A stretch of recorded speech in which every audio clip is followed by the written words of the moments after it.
Assalamualaikum warahmatullahi wabarakatuh. Selamat datang kembali rekan-rekan peserta tutorial penelitian operasional 1 tahun 2022. Kali ini kita akan membahas cara penggunaan software yang akan digunakan dalam menyelesaikan permasalahan pada tugas aplikasi tutorial OR1 tahun 2022. Nah, di sini software yang akan kita gunakan yaitu software Linggo. Nah, di sini bisa kita buka pada desktop masing-masing. Nah, software Linggo adalah alat bantu yang didesain luas untuk menyelesaikan permasalahan-permasalahan riset operasi.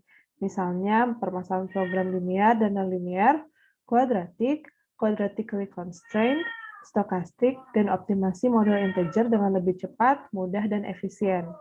Linggo menyediakan paket integrasi lengkap yang termasuk di dalamnya, yaitu bahasa untuk optimasi model yang mudah dipahami. Nah, di dalam software Linggo ini terdapat 5 menu pada bagian kiri atas, yaitu menu File, menu Edit, menu Solver, menu Window, dan menu Help. Nah, masing-masing menu dan juga submenu yang berada di dalamnya dapat kita gunakan dalam menyelesaikan permasalahan menggunakan software Linggo. Nah, sesuai dengan tugas aplikasi yang akan rekan-rekan kerjakan, yaitu penyelesaian permasalahan program linear, maka kita harus memasukkan dulu model formulasi program linear dalam jendela Linggo model sebagai berikut. Nah, di sini kita sudah siapkan satu contoh soal sebagai berikut. Kita copy dan bisa kita paste di jendela Linggo model ini.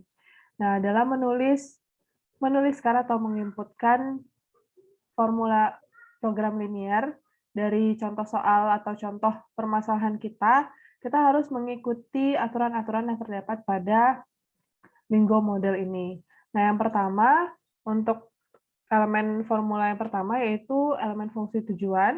Nah, fungsi tujuan ini diawali dengan maksimasi ataupun minimasi. Nah, kalau soal kita menunjukkan maksimasi, fungsi tujuannya adalah maksimasi, maka kita tulis max, sedangkan kalau minimasi, maka kita tulis min. Dilanjutkan dengan tanda sama dengan, dan variabel keputusan serta koefisien fungsi tujuannya. Nah, dalam menuliskan variabel keputusan dan juga koefisien fungsi tujuannya, kita harus menyisipkan atau menambahkan tanda bintang sebagai lambang perkalian. Nah, kalau biasanya kita hanya menulis 13,058x1, maka kalau di Linggo model ini kita harus tambahkan tanda bintang sebagai berikut. Begitu juga dengan koefisien fungsi tujuan milik variabel x2 dan juga x3. Nah, setelah kita selesai menuliskan satu statement, di sini statement fungsi tujuan, kita harus mengakhirinya dengan tanda titik 2 sebagai berikut. Selanjutnya elemen kedua yaitu fungsi pembatas. Di sini terdapat 3 fungsi pembatas yang kita punya. Untuk penulisan variabel keputusan beserta koefisiennya aturannya tetap sama, disertai dengan tanda bintang. Lalu di sini ada nilai RHS-nya dari masing-masing fungsi tujuan, dari masing-masing fungsi pembatas. Dan dalam menuliskan pertidaksamaan, kalau di sini fungsi pembatasnya menunjukkan tanda kecil sama dengan, maka yang kita tuliskan adalah simbol kecil dari dan juga simbol sama dengan. Begitu juga untuk fungsi pembatas kedua dan ketiga. Nah, elemen berikutnya adalah kita harus menuliskan fungsi pembatas non-negatif, di mana variabel keputusan yang kita miliki ada 3, X1, X2, dan X3, semuanya harus bernilai besar dari sama dengan 0.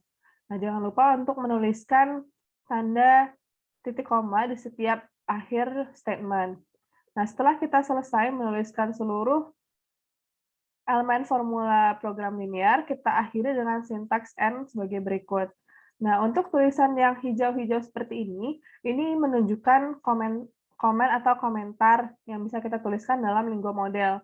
Nah, tanda dari komentar ini diawali dengan tanda seru sebagai berikut, dan tetap diakhiri dengan tanda titik koma sebagai berikut. Nah, setelah selesai kita inputkan seluruh formula program linearnya, kita dapat selesaikan permasalahan ini dengan mengklik Tool Solve, nah yang sudah ditunjukkan pada layar. Nah, di sini terdapat 2 jendela yang muncul. Yang pertama yaitu jendela solver status. Nah, Di jendela solver status ini diberikan informasi secara umum mengenai permasalahan program linear yang kita miliki. Di sini diketahui model kelasnya adalah LP atau Linear Programming, dan state-nya adalah Global Optimal Solution. Berarti dari permasalahan tersebut kita menemukan satu solusi yang optimal dengan nilai objektif atau nilai fungsi tujuan atau nilai Z sama dengan 325,11 dengan melakukan iterasi sebanyak 3 kali. Dan kita ketahui juga variabelnya ada 3 dan constraint-nya ada 7. Oke, selanjutnya bisa kita tutup jendela ini. Nah, pada jendela yang kedua ada jendela solution report. Nah, pada jendela solution report ini diberikan informasi yang lebih lengkap mengenai model permasalahan program linear kita. Di sini berarti sudah ditemukan solusi yang optimal dengan nilai objektifnya 325,1096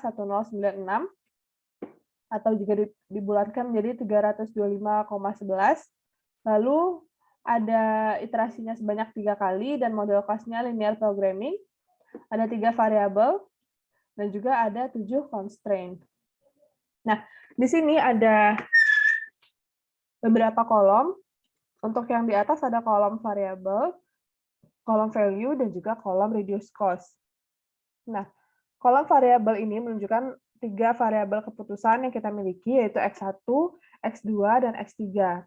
Selanjutnya, untuk nilai value, ini menunjukkan nilai koefisien fungsi tujuan dari masing-masing variabel keputusan yang kita miliki. Nah, contohnya untuk value variabel X1 bernilai 3,546374. Nah, nilai ini menunjukkan jumlah variabel atau produk X1 yang harus kita produksi untuk mendapatkan keuntungan yang optimal. Begitu juga dengan value dari X2 dan X3. Dan kolom berikutnya ada kolom reduce cost. Nah, kolom reduce cost ini menunjukkan besar kenaikan koefisien fungsi tujuan yang mungkin kita lakukan untuk variabel keputusan untuk setiap variabel keputusan sebagai upaya untuk meningkatkan nilai fungsi tujuan. Nah, contohnya di sini untuk reduce cost-nya variabel X1 bernilai 0, berarti tidak ada peningkatan yang dapat kita lakukan, tidak ada peningkatan nilai koefisien fungsi tujuan yang dapat kita lakukan yang akan menambah nilai dari nilai dari objektif value kita atau nilai Z-nya. Berarti dengan memproduksi sebanyak 3,546374 produk X1 atau variabel X1 memang sudah memberikan solusi yang optimal bagi permasalahan kita. Selanjutnya yang di bawah ada kolom row, kolom select or surplus, dan kolom dual price. Nah, kolom row ini menunjukkan fungsi pembatas, baris fungsi pembatas yang kita miliki. Nah, untuk kolom select or surplus ini menunjukkan sisa yang berupa kelebihan atau kekurangan sumber daya setelah diperoleh kondisi optimal. Nah, ketika kolom select or surplus ini bernilai 0, berarti tidak ada sisa, bernilai positif berarti ada sisa, dan bernilai negatif berarti mengalami kekurangan ketika mencapai solusi optimal. Nah, contohnya pada row 2, row 2 pada Linggo ini menunjukkan fungsi pembatas kita yang pertama. Nah, fungsi kendala yang pertama itu sudah habis terpakai atau tidak ada sisa ketika permasalahan ini mencapai solusi yang optimal.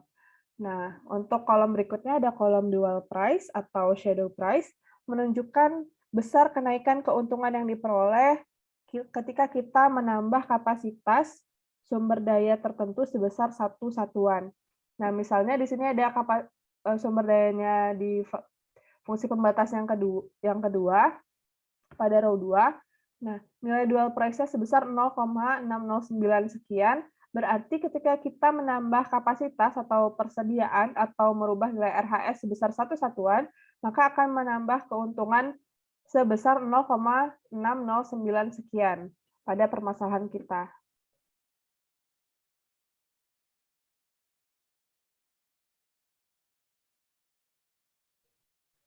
Oke, baiklah. Mungkin sekian penjelasan dari saya pada video kali ini. Kurang dan lebihnya saya mohon maaf. Assalamualaikum warahmatullahi wabarakatuh.